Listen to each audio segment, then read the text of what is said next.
Good morning, Scott here, known as Cantaloupe to some online, and I'm bringing a video to you on a subject that's interesting to me. It might be of interest to you or someone you know. And I want to talk about indulgences. That is, giving in to temptation, enjoying things perhaps a little bit more than you ought to, and a couple of other ideas connected to this subject. So, indulgences, well, they're very important because it's important to get through your day, get through your life in a bigger sense, and to experience being human, which involves indulging on occasion, of course, right? And there's been a lot to be said about this idea in the world of religion, in the world of debauchery, where people have rejected temperance is the word.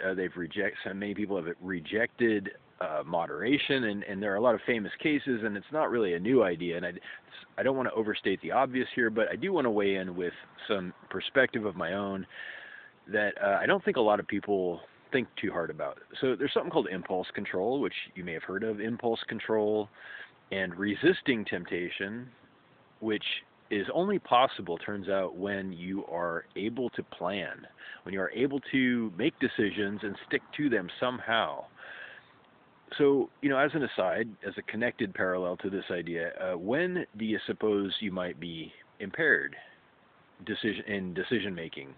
When do you think that being able to control your impulses might be more challenging than usual? Okay, well, obviously when you are intoxicated, if you are under the influence of something, a substance, all of a sudden you have relaxed inhibitions. Maybe you've heard this phrase, relaxed inhibitions.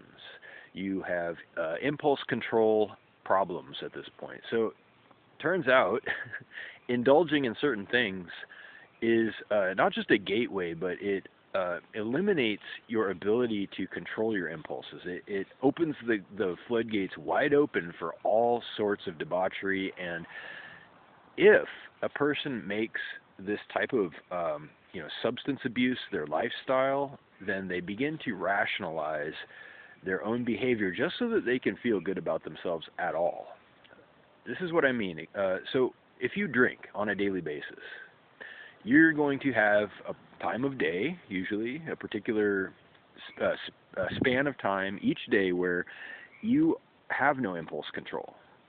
And the following day, you're going to wake up and you're going to say, wow, okay, I remember what I did, but I want to feel like a decent person still. And it's not something I necessarily would have chosen to do if I was sober, whatever it was. Maybe it's not every day that you'd make a mistake, but if you drink every day, you will make mistakes, I promise. And then you rationalize. You say, well, I'm not a bad person. I know I'm not a bad person because my parents didn't say that. My mom didn't tell me I was a bad person. She would have told me.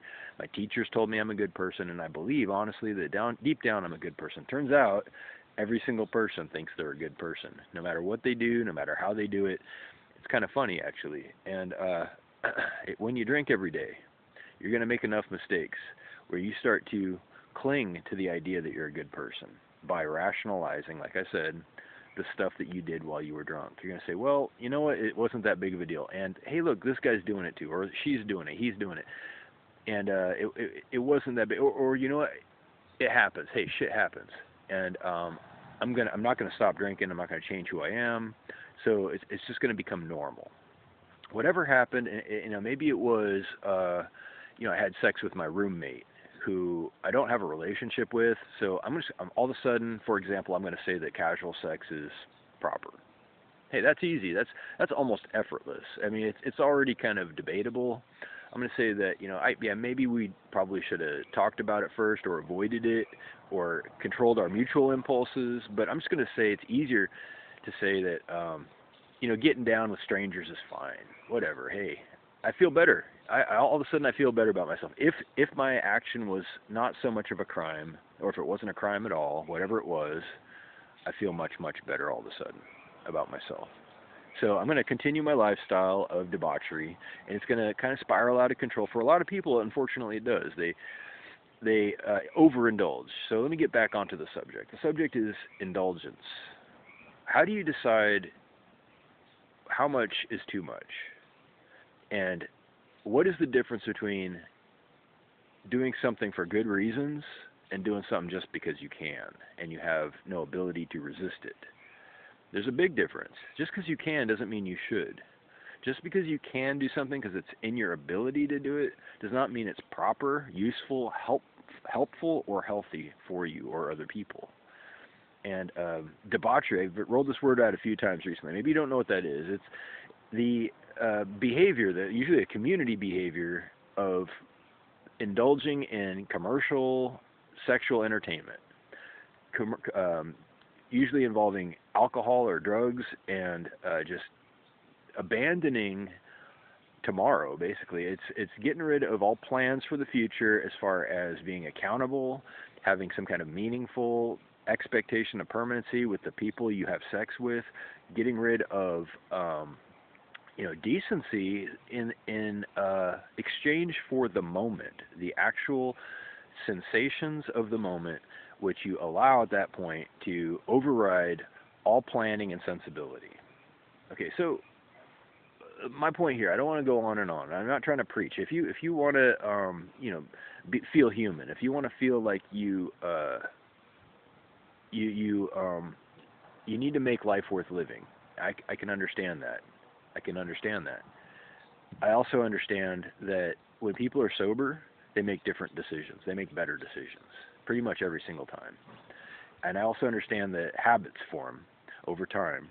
There's something called psychology where people rationalize what they've been doing, like I said, to create this framework of what's considered proper and normal around what they've already been doing, regardless of how bad it is. And that's the wrong way to look at it, isn't it? That's the wrong way to look at it. You want to start with an idea of what's healthy and happy objectively. In a perfect world, what does behavior look like?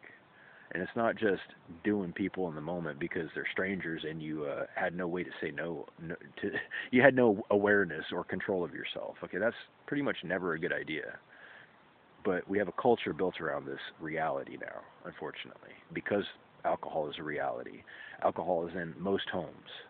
And if it's expected that the adults, the people who are supposed to be making good decisions and leading everybody, are going to be without an ability to make decisions, then we just accept that the way of life is everybody's getting banged.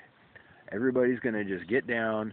It's going to be casual, and because we can't avoid it without getting rid of the alcohol, and we don't want to do that apparently, we're just going to accept it as normal, including roommates, employees, students, children, offspring of our own, apparently. And this is where it's starting to break down. If you ask me, it should be pretty clear that it's gone way too far. And it's not even a question of how big the problem is. It's the direction.